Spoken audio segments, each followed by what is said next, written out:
आप सभी को क्रिसमस की शुभकामनाएं। हम इस वर्ष के अंतिम सप्ताह में हैं। 2022 बस आने ही वाला है।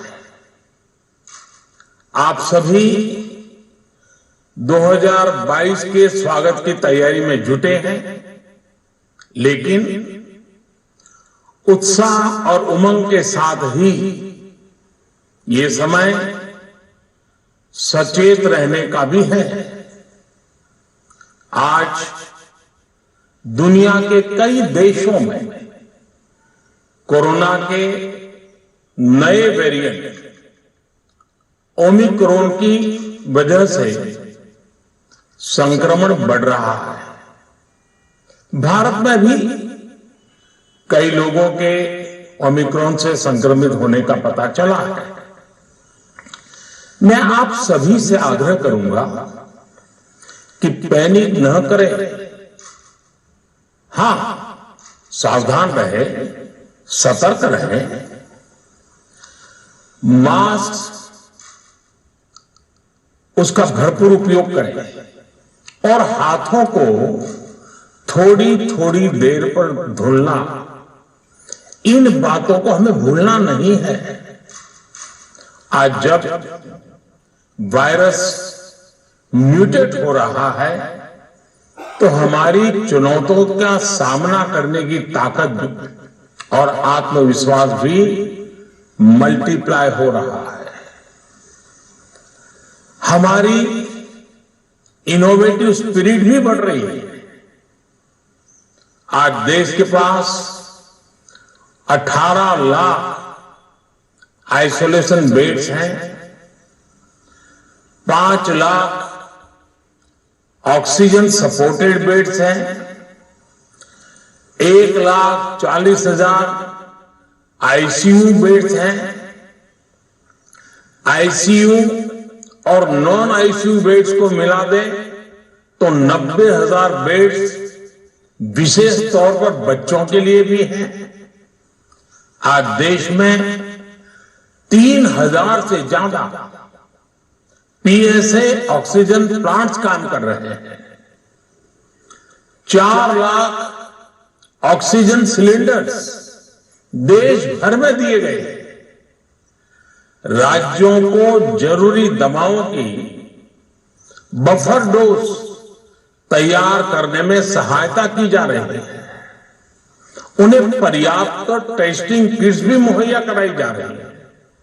साथियों, कोरोना वैश्विक महामारी से लड़ाई का अब तक का अनुभव यही बताता है कि व्यक्तिगत स्तर पर सभी दिशा निर्देशों का पालन कोरोना से मुकाबले का बहुत बड़ा हथियार है। और दूसरा हथियार है वैक्सीनेशन। हमारे देश ने भी इस बीमारी की गंभीरता को समझते हुए बहुत पहले वैक्सीन निर्माण पर मिशन मोड में काम करना शुरू कर दिया था। वैक्सीन पर रिसर्च के साथ साथ ही approval processes, supply chain, distribution, training, IT support system, certification पर भी हमने निरंतर काम किया। इन तैयारियों का ही नतीजा था कि भारत ने इस साल 16 जनवरी से अपने नागरिकों को वैक्सीन देना शुरू कर दिया था। ये देश के सभी नागरिकों का सामूहिक प्रयास और सामूहिक इच्छा शक्ति है कि आज भारत 141 करोड़ वैक्सीन डोज के अभूतपूर्व और बहुत मुश्किल लक्ष्य को पार कर चुका है। आज भारत की वयस्क जनसंख्या में से 61% से ज्यादा जनसंख्या को वैक्सीन की दोनों डोज लग चुकी है। इसी तरह वयस्क जनसंख्या में से लगभग 90% लोगों को वैक्सीन की एक डोज लगाई जा चुकी है। आज हर भारतवासी इस बात पर गर्व करेगा कि हमने दुनिया का सबसे बड़ा, सबसे विस्तारित और कठिन भौगोलिक स्थितियों के बीच इतना सुरक्षित वैक्सीनेशन अभियान चलाया। कई राज्य और विशेष तौर से टूरिज्म की दृष्टि से महत्वपूर्ण राज्य जैसे गोवा, उत्तराखंड, हिमाचल जैसे राज्यों ने 100% सिंगल डोज वैक्सीनेशन का लक्ष्य हासिल कर लिया है। आज देश के दूर सुदूर गांवों में जब 100% वैक्सीनेशन की खबरें आती हैं तो मन को संतोष होता है। यह प्रमाण है हमारे हेल्थ सिस्टम की मजबूती का, हमारी टीम डिलीवरी का, हमारे हेल्थ केयर वर्कर्स के डेडिकेशन और कमिटमेंट का, और देश के सामान्य मानवी के अनुशासन और विज्ञान में उनके विश्वास का। हमारे देश में जल्दी ही नेजल वैक्सीन और दुनिया की पहली डीएनए वैक्सीन भी शुरू होगी। साथियों, कोरोना के खिलाफ भारत की लड़ाई शुरू से ही वैज्ञानिक सिद्धांतों, वैज्ञानिक परामर्श और वैज्ञानिक पद्धति पर आधारित रही है। पिछले 11 महीने से देश में वैक्सीनेशन अभियान चल रहा है। देशवासी इसके लाभ भी महसूस कर रहे हैं। उनकी रोजमर्रा की जिंदगी सामान्य हो रही है। आर्थिक गतिविधियां भी दुनिया के कई देशों की तुलना में उत्साहजनक रही हैं। लेकिन साथियों, हम सभी जानते हैं कि कोरोना अभी गया नहीं है। ऐसे में सतर्कता बहुत जरूरी है। देश को सुरक्षित रखने के लिए, देशवासियों को सुरक्षित रखने के लिए हमने निरंतर काम किया है।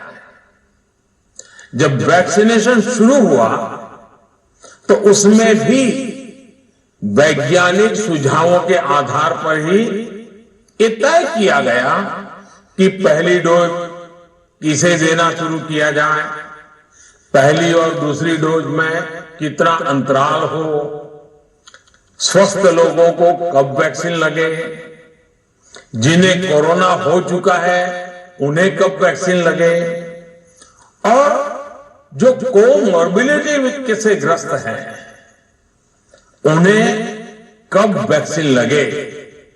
ऐसे निर्णय लगातार किए गए और ये परिस्थितियों को संभालने में काफी मददगार भी साबित हुए हैं। भारत ने अपनी स्थिति परिस्थिति के अनुसार भारत के वैज्ञानिकों के सुझाव पर ही अपने निर्णय लिए हैं। वर्तमान में ओमिक्रॉन की चर्चा जोरों पर चल रही है। विश्व में इसके अनुभव भी अलग अलग है, अनुमान भी अलग अलग है। भारत के वैज्ञानिक भी इस पर पूरी बारीकी से नजर रखे हुए हैं, इस पर काम कर रहे हैं। हमारे वैक्सीनेशन को आज जब 11 महीने पूरे हो चुके हैं तो सारी चीजों का वैज्ञानिकों ने जो अध्ययन किया है और विश्व भर के अनुभवों को देखते हुए आज कुछ निर्णय लिए गए।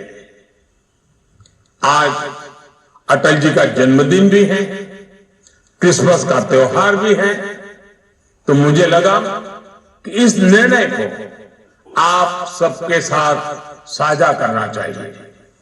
साथियों, 15 साल से 18 साल की आयु के बीच के जो बच्चे हैं, अब उनके लिए देश में वैक्सीनेशन प्रारंभ होगा। 2022 में 3 जनवरी को सोमवार के दिन से इसकी शुरुआत की जाएगी। ये फैसला कोरोना के खिलाफ देश की लड़ाई को तो मजबूत करेगा ही, स्कूल कॉलेजों में जा रहे हैं हमारे बच्चों की और उनके माता पिता की चिंता भी कम करेगा। साथियों, हम सबका अनुभव है कि जो कोरोना वॉरियर्स हैं, हेल्थ केयर और फ्रंटलाइन वर्कर्स हैं, इस लड़ाई में देश को सुरक्षित रखने में उनका बहुत बड़ा योगदान है। वो आज भी कोरोना के मरीजों की सेवा में अपना बहुत समय बिताते हैं। इसलिए प्रिकॉशन की दृष्टि से सरकार ने निर्णय लिया है कि हेल्थ केयर और फ्रंटलाइन वर्कर्स को वैक्सीन की प्रिकॉशन डोज भी प्रारंभ की जाए। इसकी शुरुआत 2022 में 10 जनवरी सोमवार के दिन से की जाएगी। साथियों, कोरोना वैक्सीन का अब तक का यह भी अनुभव है कि जो अधिक आयु वाले हैं और पहले से ही किसी न किसी गंभीर बीमारी से पीड़ित है, उन्हें प्रिकॉशन लेना सलाह योग्य है। इसको ध्यान में रखते हुए 60 वर्ष से ऊपर की आयु के कोमॉर्बिडिटी वाले नागरिकों को उनके डॉक्टर के सलाह पर वैक्सीन की प्रिकॉशन डोज का विकल्प उनके लिए उपलब्ध होगा। ये भी 10 जनवरी से प्रारंभ होगा। साथियों, मेरा एक आग्रह है कि अफवाह, भ्रम और डर पैदा करने के जो प्रयास चल रहे हैं, उनसे बचना चाहिए। हम सभी देशवासियों ने मिलकर अब तक दुनिया का सबसे बड़ा वैक्सीनेशन अभियान चलाया है। आने वाले समय में हमें इसको और गति देनी है और विस्तार देना है। हम सभी के प्रयास ही कोरोना के खिलाफ इस लड़ाई में देश को मजबूत करेंगे। आप सबका बहुत बहुत धन्यवाद।